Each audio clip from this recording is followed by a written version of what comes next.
Hay una consulta respecto al tema de la formalidad de los laudos que comparto en parte, ¿no? Se pregunta acá o se afirma que el problema de los laudos no es tanto la forma, sino el tema de la veracidad del convenio arbitral o muchas veces el vicio o los vicios con los cuales el árbitro llevó el procedimiento arbitral. Eso es cierto. Nosotros podemos de alguna manera elevar el estándar jurídico del documento arbitral, el laudo específicamente, pero eso no nos está protegiendo de necesariamente supuestos en los cuales árbitros coludidos con alguna otra parte generan un procedimiento viciado y logran una exclusión. Pero considero también que el problema de la formalidad sí es, digamos, un elemento a tener en cuenta. En registros hemos tenido nosotros los dos tipos de situaciones. Hemos tenido laudos que cumplían plenamente con la formalidad en esa época establecida, pero habían sido llevados de manera irregular por el árbitro. Pero también hemos tenido el otro caso, laudos falsos documentalmente, laudos suscritos por supuestos árbitros inexistentes y que con la forma como se encuentra regulado actualmente, y sobre todo en el caso de árbitros ad hoc, la formalidad del laudo hace muy difícil al registrador llegar a poder concretar si efectivamente ese documento es verídico o no. Entonces, esta duda la comparto, pero vuelvo a repetir, el hecho que la problemática se presente también con la forma como el procedimiento se ha llevado a cabo, no necesariamente excluye que elevar la formalidad del laudo sí nos permita de alguna manera aminorar o disminuir el riesgo del ingreso de estos documentos falsos al registro.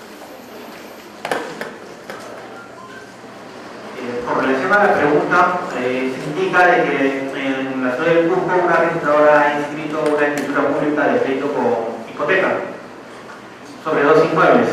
Además señala que existen 3 escrituras públicas inconclusas en la notaría y actualmente los inmuebles están en remate por orden judicial. ¿Qué se debe hacer en el registro? En todo caso, la respuesta que podría dar una aproximación al caso que se está mencionando sería un tema bajo las reglas de la oponibilidad. Lo que no esté inscrito no puede ser oponible a terceros. El hecho de que existan escrituras públicas inconclusas todavía no puede generar ninguna eficacia al registro en la medida que primero no se concluye y segundo accedan y tengan una calificación positiva en el registro. Ese es en el ámbito registral. En el tema judicial ya que generará en el proceso ver o determinar la posibilidad de alguna tercería y ver las opciones que hay. Porque si bien el tema es la oponibilidad, también es un tema que debemos tener en consideración. El registro no es constitutivo.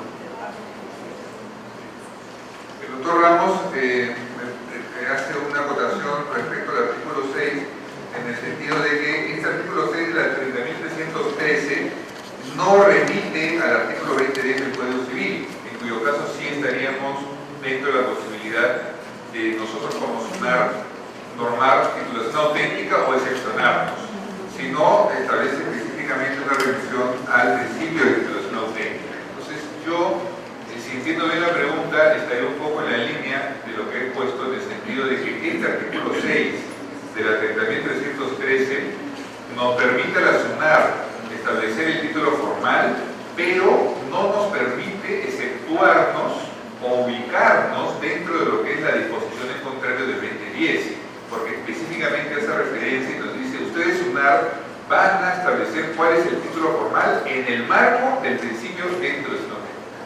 Por eso es que sí hay ahí una especie de limitación en cuanto a nuestra acción, en el sentido que necesariamente esta nueva formalidad del lado tendrá que ser respetando el principio de institución.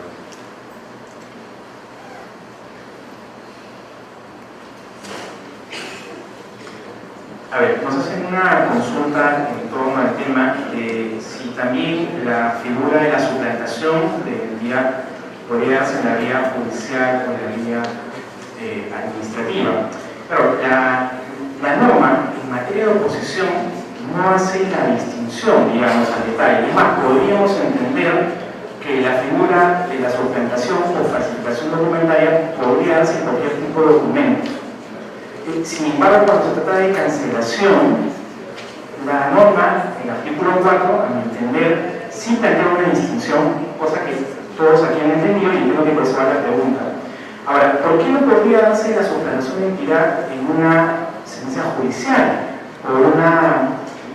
tengamos presente que lo que llega al registro es una sentencia judicial dictada por el juez, ¿no? Ya sea para disponer la nulidad o una inclusión o una mera cautelar. En todo caso, lo que habría que ver es que la suplantación de identidad del juez, yo veo mucho que, digamos, prácticamente se puede dar esa situación en la cual suplanten a las partes, ¿no? Entonces, habría que verlo, lo mismo ocurría con un juzgado arbitral. Lo que llega al registro es la decisión del árbitro, lo que llega al registro es la decisión de la autoridad administrativa o judicial. Entonces, ¿cómo verificar ahí el tema de suplantación? Además que es el notario o el cónsul quienes tienen la función fehaciente, los que tienen la potestad de poder identificar a los comparecientes, ¿no? Entonces, digamos, por un tema práctico entiendo que por eso es que no se ha dado la figura de la suplantación en un ámbito judicial, administrativo o arbitral para efectos de la cancelación.